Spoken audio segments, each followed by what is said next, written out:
Good evening. I had to think, is it morning? Is it evening? Bless my heart. Because the sun's out. I was confused. Good evening. My name is Douglas Griffin. This is my Wednesday night Bible study. Today's July 3rd of 2024. We're in the book of Luke. Uh, Luke, no, that's not what I want to do. I want to make minimize that and maximize this. So we're in the book of Luke, and Luke is his audience is Greek. Matthew's audience was Jewish. So he's always mentioning scriptures and this fulfills this scripture, that scripture, this scripture. Mark's audience was Roman. So he's mentioning all the miracles that Jesus does. That's what his emphasis is. John's audience, because his was one of the last books written, gospels written, is Christian. And so he's saying, I'm not trying to convince you of anything. You're already Christian. Here's what we need to glean from what Jesus says as Christians. So he's not trying to talk anyone into anything like Matthew was. He's always trying to, Matthew's just proving that Jesus is the Messiah, Jesus is the Messiah. John's assuming you're already Christian, and here's the lesson for you. But Luke's audience is Greek, and they have a lot of parables, open recent. Luke part, yes, we go.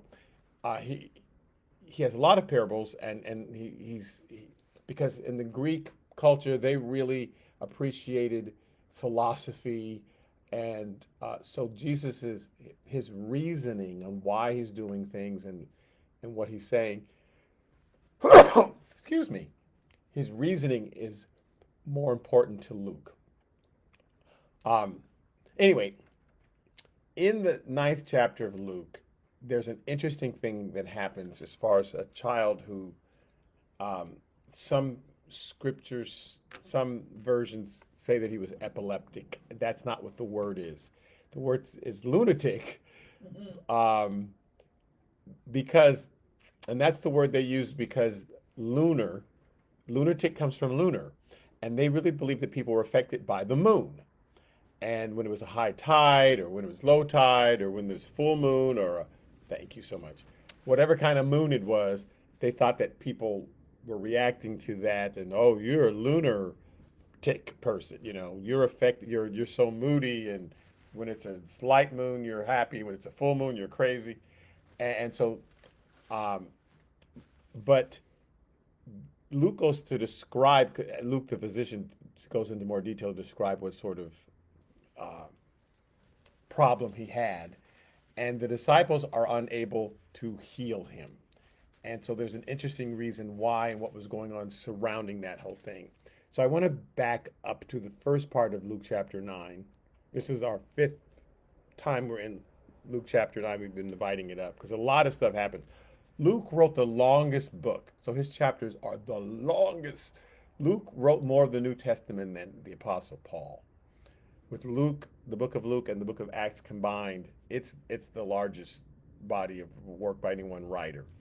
So you can spend a lot of time in Luke. In Luke chapter 9, verse 1, it says, Then he called his 12 disciples together and gave them power and authority over all demons and to cure diseases. So he sends them out, and so now I'm giving you the authority to do what I did. He doesn't give them magic powers. He doesn't lay his hands on them and they start shaking and now they've got magic powers.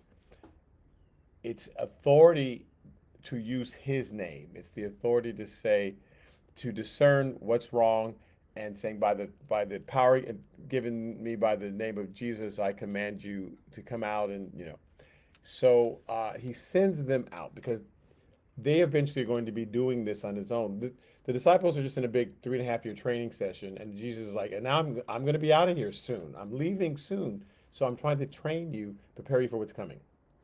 So he sends them out, gives them a power and authority over all demons, to cure diseases. Verse 2 says he sent them to preach the kingdom of God and to heal the sick. Those things go together. Someone's understanding of the kingdom of God will help build faith in them to receive what Jesus is doing. Our faith is a part of it, yes. The power of God is a bigger part of it. Um, but people had to understand because they were used to being sick and not knowing that there was a possibility of them being cured in this way. That's why when Jesus went up to the man at the pool of Bethesda, who every day they carried him down and laid him by the pool, and he's waiting for some angel to do something. He says, "Will you be made whole?" Well, yeah, I'd like to, but every time, and he's complaining, and Jesus stops him. Eh, just rise, take up your bed, and walk. And he had to make him look at things differently. I know you've been telling me about everybody carrying you, but I want you to carry the bed. I want to change how you're thinking. And it's not just a matter of mind over matter, but this guy can't even imagine a healing. If you can't even imagine it, then you're not going to cooperate. You know, Jesus can heal your legs, but if you're not going to get up and use them, it doesn't do any good. You have to believe that he can do it, and then you get up and start walking, and then so just him doing it is not enough if you don't believe that anything's happening. I've given you bread, I don't believe you. So you're never going to eat the bread because you don't believe that you've got bread. So our faith plays a part in it, that we have to believe that it's possible first in order for the miracle to fully be realized in our life. But it's his power that does it, right? So he says you got to preach the kingdom of God and help them understand. Well, in the kingdom of God, there's no poor and rich. God can heal anybody. In the kingdom of God, there's no this and no that. There's no male, no female. God blessing can go on everybody, because at that time they believed God's blessing only went on the rich and the powerful, and especially only on men. So preach to them the kingdom of God. Explain to them how God's kingdom works, and then you'll be able to heal the sick. And verse 3 says that he said to them, and then take nothing for your journey, no staffs, no bag, no bread, no money. Don't even have two tunics, because I'm also teaching you as disciples how to live by faith. You start walking, and then I will supply, but you have to do something first. Abraham, start walking, and then when you get there, I'll tell you, the rest. So don't take any tunics, don't take anything. Just go out and trust. And then as you move and as you believe, then things will happen. Okay, so that's what he tells the disciples. In Luke 9, verse 10, it says they came back, and when they returned, they told him all that they'd done. Like, wow, this really did happen. I started praying.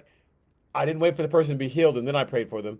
I prayed for them first, and then healings happened. See, I trusted you.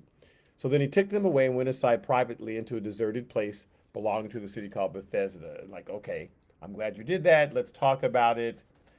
While he's there, the crowds follow him. He feeds 5,000, sends them off. Then he asks the disciples in verse 18, and it happened as he was alone praying that his disciples joined him. And he asked them, saying, "Who do the crowd say that I am?" Well, some say John the Baptist, some say Elijah. Others say that one of the old prophets has written again. Now, why do they say he's Elijah?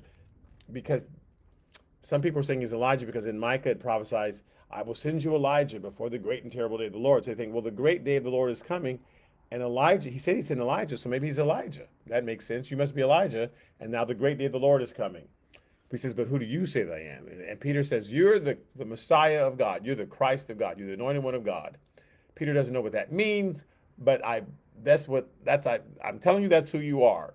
Okay. In Luke 9, chapter 28, in between, he fed the 4,000. Now, it's not in Luke, but it's in Matthew and Mark. He fed people again. And when he asked the disciples right before it happened, how are we going to feed these people? Expecting them to say, Lord, you're going to do it because you're going to do a miracle. We don't know what the miracle is, but we know you're going to somehow feed these 4,000.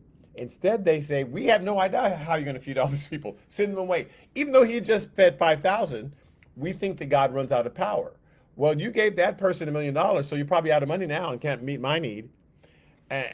You just fed 5,000 people, so that's it. We have no idea how you're going to feed these 4,000. And so Jesus would get frustrated with them because they were not able to carry lessons over. He stilled the storm when he was in the boat with them. Now he's not in the boat with them and they're panicking. Right. So it's like, wow, you just really are so situational. You just don't think that my miracles carry over into other situations. So when that lesson is over, which they barely learned, it says, and verse 28, it came to pass about 8 days after those things that he took Peter and John and James and went up into the mountain to pray.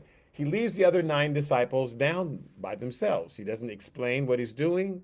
He just leaves them out. You guys go back to healing the sick and preaching the kingdom of God and explaining faith. You go back to that. I'm taking these 3 up into the mountain. to pray. That's all they thought happened. They went up and prayed. Now, as we know, Elijah appears and Moses appears. And it says, and then it happened in verse 33, as they were parting from Jesus, as Elijah and Moses were starting to leave. I don't know if they're walking away or if they're packing up their robes or if they're starting to descend up into heaven. Somehow they knew that they were starting to depart. So something they're doing is the signal they're starting to leave. And Peter doesn't want them to leave. Don't leave, especially Elijah, because Elijah's supposed to come before the great and terrible day. Elijah, you guys got to stay. He's not just wanting them to stay because those are really nice guys, but he's thinking Elijah has to come before the great and terrible day. And I know this because he later asked them, what about Elijah? And why does it say Elijah has to come? So I know Elijah was on Peter's brain. So he can't leave because the great day hasn't happened yet. And it says Elijah has to come. So you guys stay. Well, God didn't like that. He says, Master, it's good for us to be here and just stay here, he means.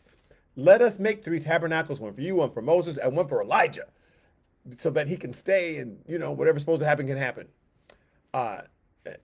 Now, while he was saying this in verse 34 of 9, a cloud came and overshadowed them, and they were fearful as they entered the cloud, and a voice came out and said, this is my beloved son, hear him. We don't need anybody else, just him. And when the voice had ceased, Jesus was found alone, but they kept quiet. They didn't say anything else. Peter kept his mouth shut, and they told no one in those days any things that they had seen. It says told no one in those days, meaning during that time period. Obviously, later they told everybody, but they had this phenomenal experience on the mountain, and Jesus had said, don't tell anybody. When we get down there, don't tell anybody.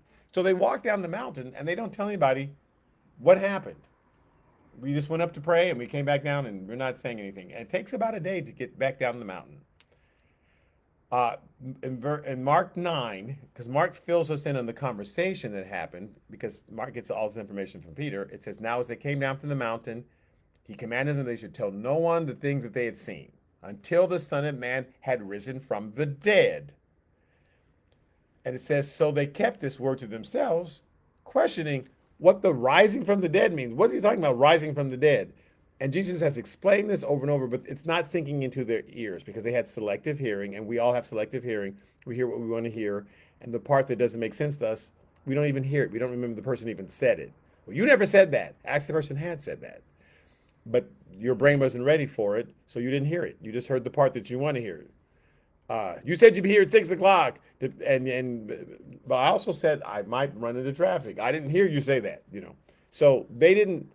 Jesus has told them before he was going to rise from the dead. They didn't know. So when they hear it this time, it's like it's the first time they ever hear it. And it says they question, what does he mean about rising from the dead?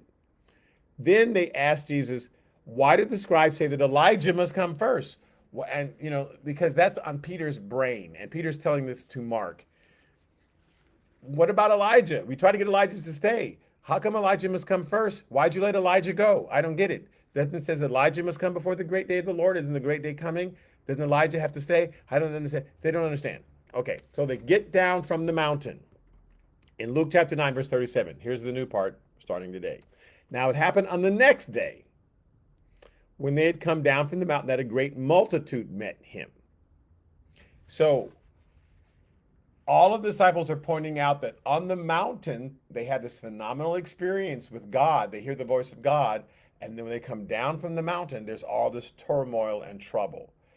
They are referencing Exodus chapter 32. They are not unaware of the parallel. In Exodus 32:1, it says, now when the people saw that Moses delayed coming down from the mountain, the people gathered together Aaron and said, come, make us gods that shall go before us. And as for this Moses, the man who brought us out of the land of Egypt, we don't know what has become of him. So because Moses went up into the mountain, he's having this experience with God and the clouds on the top of the mountain. Of course, it's a different mountain. It's Mount Sinai, which is in Saudi Arabia. They are up north in Mount Hermon in Galilee. It's not the same mountain, but it's a similar experience. A cloud came down on the mountain and God spoke. Moses had the same experience. A cloud came down on the mountain and God spoke. Meanwhile, once they start heading down from the mountain, Moses and God, there's all this turmoil. So here we want Elijah to stay. Moses is on the mountain. God's in the mountain. God's speaking. Jesus and the disciple comes down, and there's this huge turmoil. Mark describes it in Mark chapter 9, verse 14. It says, "And when he came to the disciples, he saw a great multitude around them and scribes disputing with them." So there's this big argument going on, and there's like a big fight. The scribes are challenging the disciples. And now the scribes, they are the keepers of the law. The Sadducees are the keepers of the temple. Like they're the big money donors. The Pharisees are the keepers of tradition. The tradition says we should do this, tradition says we do that, and they're always challenging Jesus on tradition. But the scribes, they were the ones that copied the law down, and they're sticklers for the law. So they're challenging the disciples on the law, and there's a big fight going on when Jesus shows up. Verse 15 of Mark 9 says, "Immediately when they saw Jesus, when they saw him, all the people were greatly amazed." Oh! And they're running to him and greeting him because he'd been gone for a couple of days. He went on this mountain, had this experience, and then they came down from the mountain, and it's the next day after that. And like, "Oh, Jesus is here. Oh, this is incredible." So they're amazed, and they're running to him and greeting to him, and he asked the scribes, "What are you discussing with them?" He's not even talking to the disciples. He's talking to the scribes. Like, "Why are you fighting with my disciples? What are you discussing? What's this big argument about?" As he's talking to them in Luke 9, now in verse 38, it says, "Suddenly a man from the multitude cries out, saying, 'Teacher, I implore you, look on my son.'" Because it turns out this is what the big fight was about. "Look at my son, for he's my only child. And behold, a spirit seizes him, and he suddenly cries out, and it convulses him so that he foams at the mouth, and it departs from him with great difficulty, bruising him." So just at unpredictable times, my child, we would say, has an epileptic fit. My child, a spirit seizes him, and so they felt it was a demon. At that time, for this child, not for anybody else's child, not for today, if your child has epilepsy, it's not because he has a demon. But at that time, the symptoms look like what we would today call epilepsy, but they knew it was a demon. So he suddenly would, he has a seizure, he foams at the mouth, and it looks like it's really hard for it to leave, right? "So I implored your disciples to cast out this spirit but they could not." And that's basically what the discussion was. How come you can't cast out the spirit? Why are you doing this? Why do you think you even can do that? The scribes are asking. Where in the Old Testament does it say that you'll have power to cast out spirits? And blah, blah. Now it says that the Messiah will have that power and give them authority. It says all this, but the disciples, they don't know all the scriptures, right? Because no one understood them in the way that Jesus understood them. In fact, on his resurrection, after he's resurrected, Jesus walks to Emmaus. Is that the city he walks to? And with the two disciples, not these disciples, but two disciples, and he explains all the scriptures to them. Like they're walking for hours, and it's Emmaus, on the road to Emmaus. He's walking for hours, and they're like stunned, like, "Oh my goodness, that's what that means. Now I understand this. Now I understand this." So the disciples didn't understand every single scripture that applied to Jesus. They just knew what Jesus had told them to do, and they knew they had had success previously. Well, why don't you have success now? I don't know, but I know that we did have success. And well, it must all be fake because you're not able to do this. And so there's the big fights going on.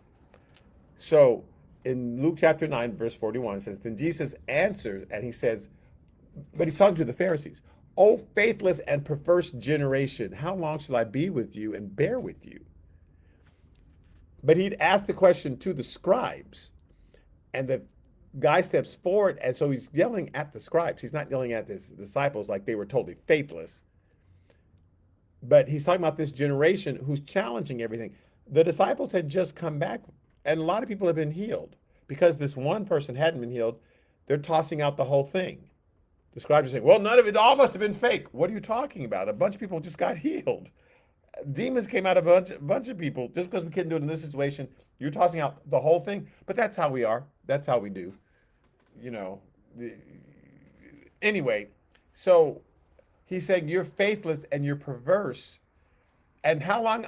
I'm not going to be here that long. I'm trying to give you everything. You're watching all these miracles happen. A year from now, I will be gone. What are you going to do then? And he's kind of yelling a little bit at the disciples, like, you're arguing with these people. Why are you wasting your time arguing with them? And later when he talks about casting your pearls before swine, this is kind of what he's talking about. Like, you got to know who to argue with and who not to. You want to, people who want to know the truth, give them the truth. But people who don't want to know the truth, you're wasting your time. You can't change their minds because they don't want the truth. You can't handle the truth. So he says, bring your son here. Because that is like, you're saying it's all fake just because the disciples can do this. Okay, bring your son here, he says to the father. Verse 42, and as he was still coming, so they're bringing the son there, a demon threw him down and convulsed him. So even as he's approaching Jesus, it happens again. Now in Mark chapter 9, this is the question. Luke does not record this, but this is the question that Jesus asks because now the son is convulsing again right in front of Jesus. Mark chapter 9, verse 21 it says, so he asked the father, how long has this been happening to him? And he said, from childhood. So Jesus is taking information, and often he has thrown him both into the fire and into the water to destroy him. So we'll be cooking, and suddenly he'll have a convulsion, and he'll roll right into the fire. Or we'll be fishing or at the sea, and we have to go rescue him because he's drowning, because he's convulsing and he can't breathe, and it's like we're lucky he's still alive. He's thrown him, so he's saying the demon's like trying to kill my son, throwing him to the fire, throwing him to the water, trying to destroy him. But if you can do anything, because you see it's happening right now in front of us, have compassion on us and help us.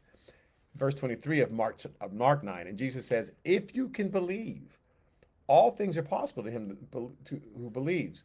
So your faith is going to play a part of this. It's my power, but I need you to believe. All things are possible to those who believe. And verse 24 says, and immediately the father of the child cried out and said with tears, Lord, I believe, but help my unbelief. So I believe you. I want to believe, but of course, my child is convulsing right now, and I'm going to have some unbelief. I'm going to have some doubt. There are people that teach, if you have any doubt, it won't work. This man admits he has doubt. I mean, I believe, like I'm wanting this to work, but you're going to have to fill in the deficits where I'm going to have doubts, obviously, because I've never seen anything like this happen before. We try to teach, and we try to blame people. Why didn't this happen? Well, because you doubted, and you got to have total faith. And so there are people who just I have total faith and they're never consulting God as to why something's happening or something's not happening. They think all of it's on them. It's all about my faith. And so they're just trying so hard to believe and I'm just going to believe, and I'm going to believe this into happening. And they're never consulting God as to, well, Lord, what do you think that it is? Because God may say, well, actually, you may need to go to the doctor in this situation. Actually, or here's how I may want to heal them.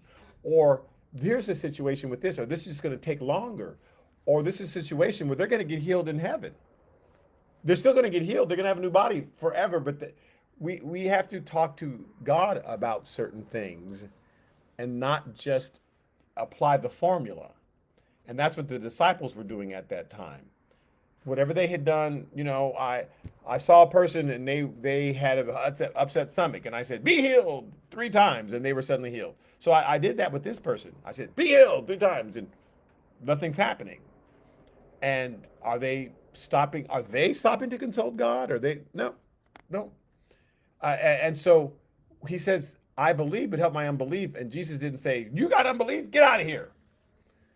Verse 25, again, we're in Mark 9, who has a little bit more detail than Luke does. So when Jesus saw that, the people came running together. Because, again, as they brought the child toward Jesus, he starts convulsing. So people are now running over there like, what's going to happen? What's he going to do? This isn't, oh my God, what's happening? Oh, the demons got him. And they're running around. So when he sees that, he rebukes the unclean spirit, saying to it. Now, Mark calls it an unclean spirit. Matthew calls it a lunatic spirit, but they translate it epileptic. Luke just simply says it was a demon. Okay, so he rebukes the unclean spirit, saying to it, deaf and dumb spirit. So in Mark, he's very specific because In Matthew, it says, my child is mute. I didn't read you every single person's version of this. But in Matthew, it says, my child is mute, but then he will cry out. And once this demon, but otherwise he's mute, and then he suddenly cries out and starts foaming. And, what can you do about that? So the child only speaks when he's able to cry out because this demon has him. So he says to a deaf and dumb spirit, I command you, come out of him and enter him no more. So he has to, in this situation, God tells Jesus to name the spirit. And sometimes, like when Jesus says, what is your name? My name is Legion. In some situation, God may lead you. Hopefully you will never run into a demon-possessed person in your life. But if you do, and you pray about it, God may lead you to ask the name of the spirit. But so now people start asking the name of spirits all the time. You don't need to ask the name every. Jesus did that one time. One time, Jesus says, "What's your name?" So if you go around and you see somebody who's, "What your name is?" In the way, "What your name is?" I'm about to kill you. That's my name. And then you'll be upset. So we don't want to find patterns. That's the whole point of this. Jesus never had a pattern. Never did the same thing twice. In this case, the Spirit of God revealed to him what kind of spirit it was. Oh, how long has he had this? Oh, he doesn't. And like I said, in Matthew, he tells me he's been mute. And he says, okay, this is a deaf and dumb spirit. Jesus gets his information from the Spirit. And he calls out what kind of spirit, not the name of it. The name of the spirit wasn't deaf. My name is deaf. He calls out the kind of spirit. In one instance, he needed to know the name of the spirit. In this case, he called out the kind of spirit. In the other cases, none of that. Just come out in Jesus' name. Doesn't need to know the name. Doesn't need to know the kind. It just comes out. Get out of here. Yes. So deaf and dumb spirit, I command you, come out of him and enter him no more. Then the spirit cried out and convulsed him greatly and came out because he had to come out because the God of the universe said, you got to come out. And he became as one dead. So that many said, oh, he's dead now. Oh, Lord, he's dead. These people who were running around crazy. Now they go, oh, he's dead. He wasn't dead. He just was, his body, obviously he wasn't dead. But Jesus took him by the hand and lifted him up and he arose. So all that happened in between when he says, in the book of Luke, he just says, bring him to me, and he convulses. But this other conversation happens, okay? So getting back to Luke, chapter 9, verse 42, it says, and then he rebuked the unclean spirit, healed the child, and gave him back to his father. In this case, he's calling him an unclean spirit because he's rolling on the ground and the child is always unclean. So he's calling him an unclean spirit. In Mark chapter 9, going back to Mark's version of what then happened next, in Mark chapter 9, verse 28, he says, and we had come into the house. So he goes into the man's house because he's not in Capernaum. Otherwise, he would have gone to Peter's house, which is where they're on their way next. From here, they go to Peter's house, and the disciples have a big fight, and Jesus has to break it up. Not a physical fight, but a big discussion about who's the greatest in the kingdom of heaven. They go to Peter's house and have that discussion. Capernaum is the next town over.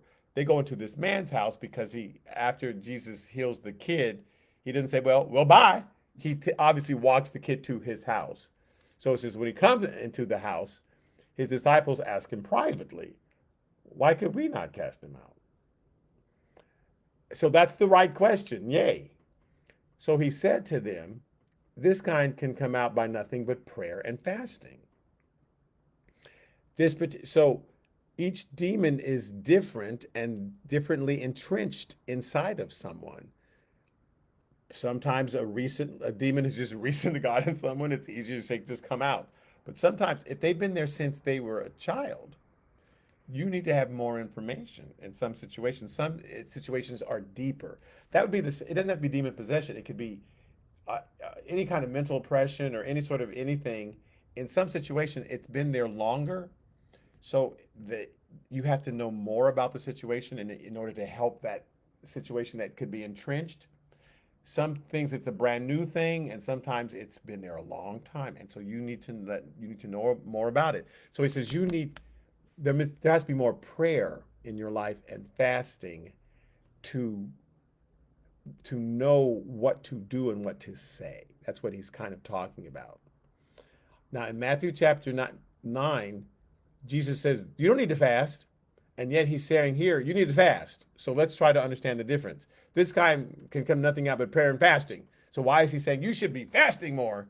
And yet in Matthew chapter 9, he says, my disciples don't need to fast. So let's examine these two things. If people want to make a doctrine out of either one, instead of looking at them both and saying, now these things can both be true. How can they both be true at the same time? In Matthew chapter 9, verse 14, it says, the disciples of John came to Jesus saying, why do we and the Pharisees fast often, but your disciples do not fast? And yet he's saying, you need to do some fasting here, because your disciples don't fast. And Jesus said to them, can the friends of the bridegroom mourn as long as the bridegroom is with them? So he's using an example. When you have a big wedding and the bridegroom shows up, it's all this joyfulness and dancing and all this incredible stuff happens because the groomsmen are celebrating with the bridegroom with the groom. Like, wow, because the day's finally been, he's preparing this for more than a year. He's built a home for him and his bride to live in, and now he's come to gather his bride and take her home. But before he gathers the bride, he celebrates with the groomsmen. Can they mourn while he's there? Does it make sense for them to mourn while he's there?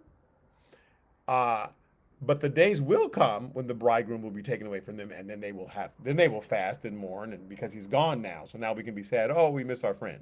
But while he's there, why would they be doing that? And he's saying to the disciples of John, if the purpose of fasting is to get closer to God, not to make God do something. We don't fast in order to make God do something. Hey, God, I haven't eaten for 3 days, so you better do something. You can't make him. God's like, well, I'm going to sit and watch you die is what I'm going to do.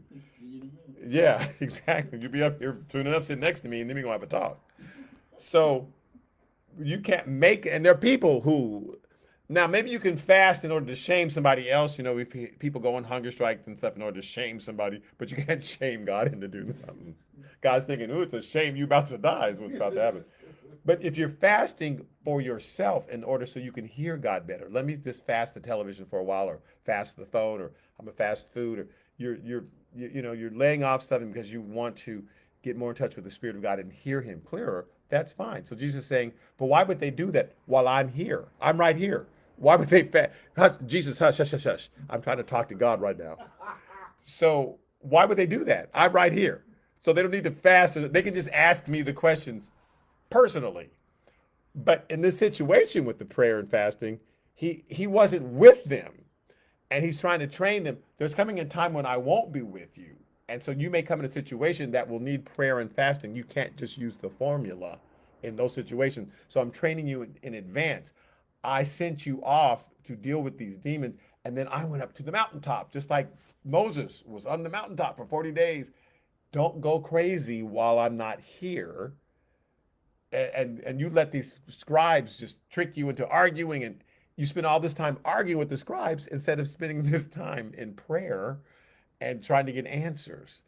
So now he in fact tells them, but the days will come when the bridegroom will be taken away, and that's when you can fast. He says, no one puts a piece of unstrung cloth on an old garment, for the patch pulls away from the garment because it's brand new, and the garment's all old and loose, and the new patch is all tight, and it's just going to pull and rip and tear it. So I'm going to have to change. I have to change the disciples. There's a change that they're going to have to go through when I die, and then resurrected. That's going to be a life-changing experience for them.